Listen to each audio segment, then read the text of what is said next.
की जाती है। अरे भैया, ये लोग बालिग लोग हैं, ये जानते हैं कि इनके कब छाता खरीदना है, बहनें जानती हैं इनको कब धोती साड़ी खरीदनी है, ये जानती हैं कि कब इनको चप्पल की आवश्यकता है, ये भाई लोग जानते हैं कि कब इनको इनके बच्चों को जूते की आवश्यकता है, इनको मालूम है कब इन्हें पानी की आवश्यकता है। ये अच्छी तरीके से समझते अपनी गृहस्थी चलाते हैं। लेकिन आप क्यों खरीद कर दे रहे हो? इसलिए खरीद कर दे रहे हो क्योंकि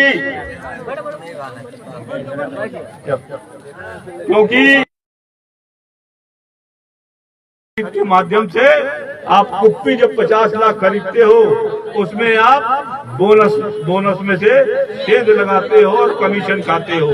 आप जब छाता खरीदते हो तब कमीशन लेते हो, जब आप साड़ी खरीदते हो तब कमीशन खाते हो, जब जूता और चप्पल खरीदते हो तब कमीशन खाते हो।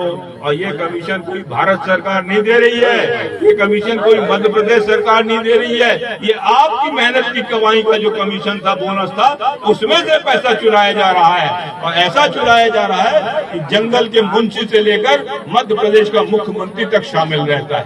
ये आपके हकों पर डाका है। और इसलिए मैं गोंडवाना गठबंधन पार्टी का अगर सांसद बनता हूँ तो मैं आपको आश्वस्त करता हूँ कि तेंदुपत्ता की जो कमाई है, तेंदुपत्ता का जो बोनस है, वो एक एक पैसा आपको दिलाऊंगा, एक एक पैसा दिलाऊंगा। कहीं किसी पर कोई डाका नहीं डाला जाएगा। हमारे यहाँ पर बहुत सारे वनवासी भाई हैं, बरसों से शासकीय जमीन पर काबिज हैं, बरसों से शासकीय जमीन पर काबिज हैं। कुछ अज्ञानता के कारण, कुछ गरीबी के कारण पट्टा नहीं बनवा पाए। कई लोगों की जमीन गायब हो गई, दूसरे लोग आए नीचे से, कोई साहूकार आया, कोई बड़ा आदमी आया, उसने पट्टा बनवा लिया, आदिवासी भाइयों को रवाना कर दिया।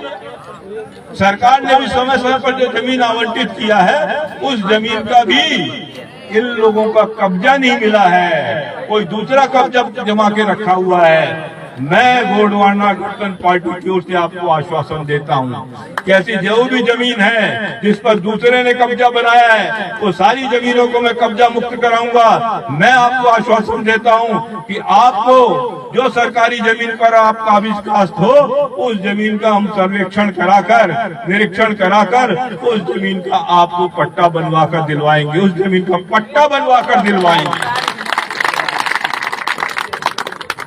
साथियों, इस चुनाव में प्रधानमंत्री नरेंद्र मोदी बहुत झूठ बोल रहे हैं, बहुत झूठ बोल रहे हैं। उनके झूठ का एक दो उदाहरण मैं दूंगा। प्रधानमंत्री नरेंद्र मोदी कहते हैं कि हमने हर गांव में नल से जल पहुंचाने की व्यवस्था कर दी है। मैं पूछना चाहता हूं कि आपके इस गांव साजावल में क्या नल से जल आ रहा है? क्या यहाँ पर प्रधानमंत्री नल जल योजना के माध्यम से पानी मिल रहा है? क्या लंगाडोल में मिल रहा है? क्या बिंदुल में मिल रहा है? क्या कोयलकूट में मिल रहा है? क्या माड़ा में मिल रहा है? सीधी सिंगरौली संसदीय क्षेत्र के किसी गांव में नहीं, किसी घर में नहीं आ रहा है। लेकिन प्रधानमंत्री कहते हैं कि हम 4.5 करोड़ घरों को नल से जल दे रहे हैं। पूरे देश में 4.5 करोड़ घरों को दे रहे हो दादा, तो 10-25 घर हमारे सीधी सिंगरौली संसदीय क्षेत्र के भी होंगे कि नहीं है? किसी को नहीं मिल रहा है, केवल हवा है, केवल हवा है, केवल हवा है, झूठ की हवा है, झूठ की हवा है। और ऐसे प्रधानमंत्री जो झूठ बोलते हैं, जनता को भ्रम में डालते हैं, तो क्या उनको सजा नहीं मिलनी चाहिए? बोलिए, क्या सजा मिलनी चाहिए कि नहीं मिलनी चाहिए? सजा मिलनी चाहिए कि नहीं मिलनी चाहिए? मिलनी चाहिए। तो कैसे सजा दोगे? मिलनी चाहिए तो सजा देने का एक ही तरीका है। 19 अप्रैल को किसकी बटन दबानी है? किसकी बटन दबानी है? किसकी बटन दबानी है? किसकी बटन दबानी है? आरी की बटन दबाओगे, उतना ही प्रधानमंत्री नरेंद्र मोदी तड़पेंगे, उतना ही तड़पेंगे। प्रधानमंत्री आवास की बात कर लें। प्रधानमंत्री आवास में गांव में कितना पैसा मिलता है? 1,20,000 रुपया। शहरों में मिलता है 2.5 लाख रुपया। मैं आपसे पूछता हूं कि शहर में ऐसी कौन सी चीज है जो महंगी मिलती है और गांव में ऐसी कौन सी चीज है मकान बनाने की जो सस्ती मिलती है, जिसके कारण शहर में तो आप 2.5 लाख दे रहे हो, गांव में 1,20,000 दे रहे हो। अरे भाई, गांव में भी लोगों को लोहा शहर से खरीद कर लाना पड़ता है, गांव में भी सीमेंट लोगों को शहर से लेकर आना पड़ता है, गांव में भी ईटा बाहर से लाना पड़ता है, गांव में भी बालू बाहर से लेकर आना पड़ता है। गांव और शहर की मजदूरी में कोई अंतर नहीं है, और तुम गरीबों में फर्क डाल रहे हो। अगर देना था तो 2.5 लाख शहर के गरीबों को दे रहे हो, तो गांव के भी गरीबों को 2.5 लाख रुपए देना चाहिए, 2.5 लाख रुपए देना चाहिए। ये भेदभाव प्रधानमंत्री नरेंद्र मोदी जी ने क्यों किया? गोंडवाना गणतंत्र पार्टी आपसे वादा करती है कि अगर यहाँ से गोंडवाना का सांसद जीत कर जाएगा तो आने वाले दिनों में प्रधानमंत्री आवास के लिए, चाहे शहर हो चाहे गांव हो, हम 5 लाख रुपया देंगे, हम 5 लाख रुपया देंगे। हमारी सभ्यता और संस्कृति विशिष्ट सभ्यता और संस्कृति है। हमने गोंडवाना संस्कृति की मान्यता की है, उसकी सुरक्षा के लिए, उसकी स्थापना के लिए, अपने पूर्वजों के स्मरण करने के लिए हमने गोंडवाना गणतंत्र पार्टी बनाई है। लेकिन आज हमारी सभ्यता और संस्कृति को प्रश्न लग रहा है। आज हमको हमारी जड़ों से काटा जा रहा है। हमारी जड़ों से काटने के लिए हमको अपनी भाषा से अलग कर दिया गया। आज कितने गोंडवाना के लोग हैं जो गोंडी भाषा जानते हैं? जरा हाथ खड़ा करो। यहाँ पर कोई गोंडी भाषा जानता है? कोई जानता है? कोई जानता है? कोई नहीं जानता है। अब भाषा ना जानने का अर्थ ये होता है कि शरीर तो वही रहता है, लेकिन आपका मन मस्तिष्क बदल जाता है। इस कंप्यूटर पर किसी दूसरे का अधिकार हो जाता है। अगर आप गोंडी भाषा जानते होते तो आप अपने पूर्वजों को ज्यादा बेहतर पहचानते, गोंडी भाषा को जानते तो अपनी सभ्यता और संस्कृति को बेहतर जानते, गोंडी भाषा को जानते तो आप इस गोंडवाना महाद्वीप के बारे में जानकारी रखते। अगर गोंडी भाषा जानते तो हमको जो परंपरा मिली है उसको हम अच्छी तरीके से समझते। गोंडी भाषा जानते तो आप अपने धर्म शास्त्रों को अच्छी तरीके से अध्ययन कर सकते थे। और इसके माध्यम से आप कौन हैं, आप कौन हैं, आप कहां से आए हैं, आपकी परंपरा, आपके पूर्वज, आपकी विरासत, आपकी संस्कृति को आप बेहतर से समझ सकते थे, उसको सुरक्षित और संरक्षित कर सकते थे। एक साजिश रची गई है आपके साथ, गोंडी से गोंडों को अलग कर दिया गया, इसलिए गोंड आज अपने को भूल गया है, अपने को भूल गया है। मैंने कहा है कि अगर यहाँ से गोंडवाना गणतंत्र पार्टी का सांसद चुन के जाएगा तो मैं संसद के पटल पर खड़े होकर कहूंगा कि गोंडी भाषा को संविधान की 8वीं सूची में शामिल करो, गोंडी भाषा को प्राथमिक शिक्षा देने के सूची में शामिल करो। हमारे अवधेश प्रताप सिंह विश्वविद्यालय, हमारा रानी दुर्गावती विश्वविद्यालय और शहडोल का पंडित शंभुनाथ शुक्ल विश्वविद्यालय में गोंडी भाषा की पीठ स्थापित करो, जिससे उस भाषा में शोध हो सके, उसके बारे में जानकारी एकत्र की जा सके और उसके लिए हमारे तमाम बच्चे प्रेरित हो सके अध्ययन करने के लिए। गोंडी भाषा के उत्थान के लिए अगर कोई काम करेगा तो केवल गोंडवाना गणतंत्र पार्टी करेगी, केवल गोंडवाना गणतंत्र पार्टी करेगी। आप पूछना, भारतीय जनता पार्टी के लोग आएंगे, कांग्रेस पार्टी के लोग आएंगे, पूछना कि क्या गोंडी संस्कृति के लिए आप काम करोगे? क्या गोंडी भाषा को संविधान की 8वीं अनुसूची में शामिल कराने के लिए आवाज उठाओगे? क्या गोंडवाना के जो हमारी समस्याएं, हमारे बच्चों की शिक्षा की समस्या है, माताओं बहनों के रोजगार की समस्या है, स्वास्थ्य की समस्या है, इसके लिए आवाज उठाओगे? कोई नहीं उठाएगा।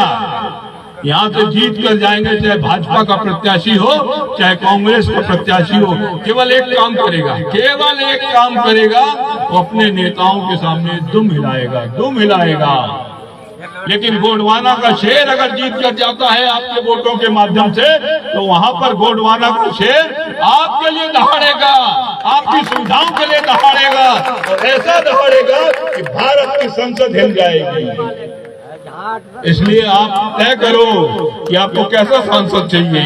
आपको दमदार सांसद चाहिए कि आपको दुमदार सांसद चाहिए? आपको ऐसा सांसद चाहिए जो दहाड़े, जो आपकी आवाज उठाए, आपकी समस्याओं पर बोले, आपके लिए बोले, आपके दुख दर्द के लिए बोले, कि ऐसा सांसद चाहिए कि जो चुपचाप बैठा रहे, अपने नेताओं के सामने दुम हिलाता रहे। और इसलिए मैं कहता हूं कि दमदार सांसद चुनना है तो गोंडवाना गठबंधन पार्टी को वोट देना, और दुमदार पूछदार सांसद चुनना है तो किसी पार्टी को देना, किसी पार्टी को देना। बातें तो बहुत हैं, लेकिन अंत में मैं सभी साथियों से कहना चाहता हूं कि जो लोग गोंडवाना गठबंधन पार्टी की मदद करना चाहते हैं, जो लोग गोंडवाना गठबंधन पार्टी के माध्यम से अपना भविष्य सुरक्षित करना चाहते हैं, जो लोग गोंडवाना गठबंधन पार्टी के माध्यम से अपने बच्चों की सुविधाएं, अपने बच्चों की शिक्षा सुरक्षित करना चाहते हैं, जो गोंडवाना गठबंधन पार्टी के माध्यम से अपनी माताओं बहनों का सम्मान सुरक्षित करना चाहते हैं, जो गोंडवाना गठबंधन पार्टी के माध्यम से अपने समाज के स्वास्थ्य की चिंता करते हैं, जो गोंडवाना गठबंधन पार्टी के माध्यम से जल जंगल जमीन पर अपने अधिकार की सुरक्षित रखना चाहते हैं, जो गोंडवाना पार्टी के माध्यम से अपनी सभ्यता संस्कृति विरासत पूर्वजों को सुरक्षित करना चाहते हैं, संरक्षित करना चाहते हैं, तो उनको एक काम करना पड़ेगा। उनको काम ये करना पड़ेगा कि दिन रह गए हैं एक सप्ताह, 17 को प्रचार बंद हो जाएगा। आप सभी लोगों को पांव पांव अपने रिश्तेदारी में जाना पड़ेगा, पड़ोस के गांव में जाना पड़ेगा, अड़ोस के गांव में जाना पड़ेगा, कठोर परिश्रम करना पड़ेगा। गोंडवाना पार्टी आपकी पार्टी है, आपको मालूम है आपकी जेब में कितना पैसा है? सबकी जेबें लगभग खाली है। गरीबों की पार्टी है, गांव की पार्टी है, और दूसरी तरफ कांग्रेस और भाजपा पैसे वालों की पार्टी है। अडानी की पार्टी है, अंबानी की पार्टी है, पूंजीपति की पार्टी है, उनको विदेशों से भी फंडिंग होती है। लेकिन गोंडवाना पार्टी को कोई विदेश से फंडिंग नहीं करता, कोई अडानी अंबानी फंडिंग नहीं करता है। हमारे कार्यकर्ता परस्पर एक दूसरे का हाथ पकड़कर संकल्प लेकर आगे बढ़ते हैं। तो एक तरफ उनका पैसा है और दूसरी तरफ क्या है? हमारे कार्यकर्ताओं का पसीना, उनके पैसे का मुकाबला, उनके संसाधन का मुकाबला हमारे कार्यकर्ता अपने पांव से करेंगे, अपने हाथ से करेंगे, अपने पसीने से करेंगे, लेकिन उनको पराजित करके रहेंगे, पराजित करके रहेंगे। और अगर उनको पराजय करना है, पराजित करना है, तो फिर सभी लोगों को एक संकल्प लेना पड़ेगा। सभी लोगों को संकल्प लेना पड़ेगा कि हम गोंडवाना गठबंधन पार्टी के लिए परिश्रम की पराकाष्ठा करेंगे। हम गोंडवाना पार्टी के लिए एक एक सांस जिएंगे। हम गोंडवाना गठबंधन पार्टी के लिए हर घर नाप डालेंगे, हर जन जन से मुलाकात करेंगे। और जो ये संकल्प लेना चाहते हैं, जो गोंडवाना गठबंधन पार्टी को जिताना चाहते हैं, जो गोंडवाना गठबंधन पार्टी के साथ चलना चाहते हैं, जो दादा हीरा सिंह मरकाम के सपनों को पूरा करना चाहते हैं, जो अपने पूर्वजों की प्रतिष्ठा को स्थापित करना चाहते हैं, जो नौजवान गोंडवाना गठबंधन पार्टी को जिताना चाहते हैं, वो अपने अपने स्थानों पर खड़े होकर दोनों हाथ ऊपर उठाकर और एक बार गोंडवाना गठबंधन पार्टी की जयकार बोल दीजिए।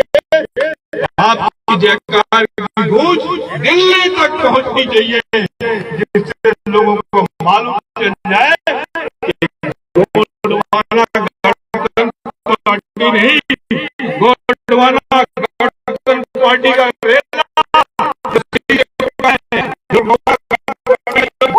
सीधी से होता है।